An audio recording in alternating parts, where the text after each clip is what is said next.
আপনারা একটা জিনিস নিশ্চয়ই দেখেছেন যে অবৈধভাবে ক্ষমতা দখলকারী ইউনূস সে কিভাবে আওয়ামী লীগকে ব্যান করে, তার কি অধিকার আছে? ডক্টর মোহাম্মদ ইউনূস, তাকে আমি প্রশ্ন করি যে সে কি জনগণের ম্যান্ডেট নিয়ে ক্ষমতা এসেছে, জনগণের ভোটে ক্ষমতা এসেছে? তা তো নয়। সেটা তো সে নিজেই স্বীকার করেছে, আমাদের বলতে হবে কেন? 2024 সালে সে ক্ষমতা দখল করলো, কিভাবে দখল করেছে সে নিজে ব্যাখ্যা দিয়েছে। যখন সেপ্টেম্বর মাসে নিউ ইয়র্কে যায় বিল ক্লিন্টন ফাউন্ডেশনে, সে সেখানে যে খুব উৎফুল্ল চিত্তে ঘোষণা দিল যে জুলাই মাসের যে ছাত্র আন্দোলন, ওটা কোনো ছাত্র জনতার আন্দোলন ছিল না। কারণ সকলকে বললো যে সেখানে তো কোনো নেতা ছিল না, কোনো নেতৃত্ব ছিল না। কেউ নেতৃত্ব দেখেছে না? তাহলে কিভাবে হলো? এটা ইউনূসের নিজের মুখের কথা যে মেটিকুলাস ডিজাইনের মাধ্যমে তার মাস্টার মাইন্ড দ্বারা ওই আন্দোলন সংগঠিত হয়েছে।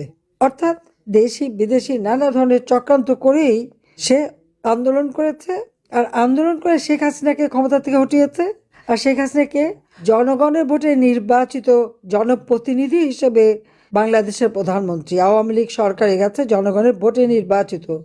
তো জনগণের ভোটে নির্বাচিত সরকারকে মেটিকুলাস ডিজাইনের মাধ্যমে উৎখাত করে দিয়ে সে ক্ষমতা দখল করেছে, অর্থাৎ ডাকাতি করে ক্ষমতা নিয়েছে। এটা তো তার কথাই প্রকাশ হয়ে গেছে। আমার প্রশ্ন হচ্ছে, এই অবৈধভাবে ক্ষমতা দখল করায় গর্ব করার মতো কি আছে? বাহবা পাওয়ার মতো কি আছে? চুরি ডাকাতি করার মতো করে ক্ষমতা ডাকাতি করা, আর তারপরে আওয়ামী লীগকে ব্যান করে। তার কি কোনো অধিকার আছে আওয়ামী লীগকে ব্যান করার? তার কি কোনো অধিকার আছে যে আওয়ামী লীগের কেউ ভোট দিতে পারবে না বা নির্বাচনে অংশগ্রহণ করতে পারবে না? কেন পারবে না? সেটাই আমার প্রশ্ন, যে আওয়ামী লীগকে নির্বাচন করতে দেবে না। যদি গণতন্ত্রের কথাই বলে, তো ঠিক আছে, আওয়ামী লীগকে নির্বাচন করতে দিক, জনগণকে সিদ্ধান্ত নিতে দিক। জনগণ সিদ্ধান্ত নিক কাকে চায়।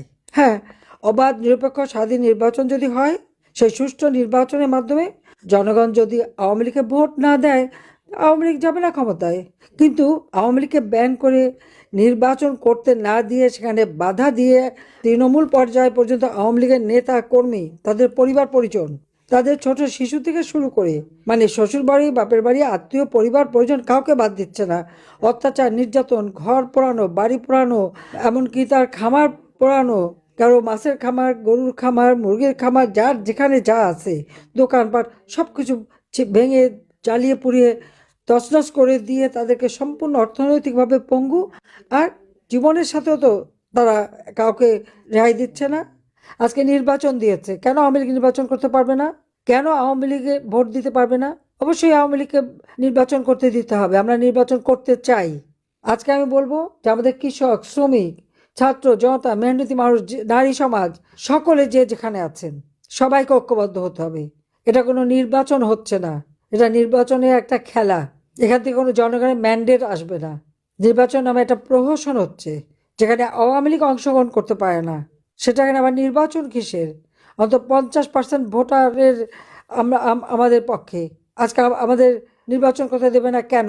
আমি ইউনূসকে আহ্বান করি, আসেন না আমার সাথে নির্বাচন করেন, যে কোনো কনস্টিটুয়েন্সিতে আসেন, দেখি কে জিতে, কাকে জনগণ ভোট দেয়, তখন না বুঝতে পারবো। সেটা তো করতে পারবে না, সে সাহস নাই।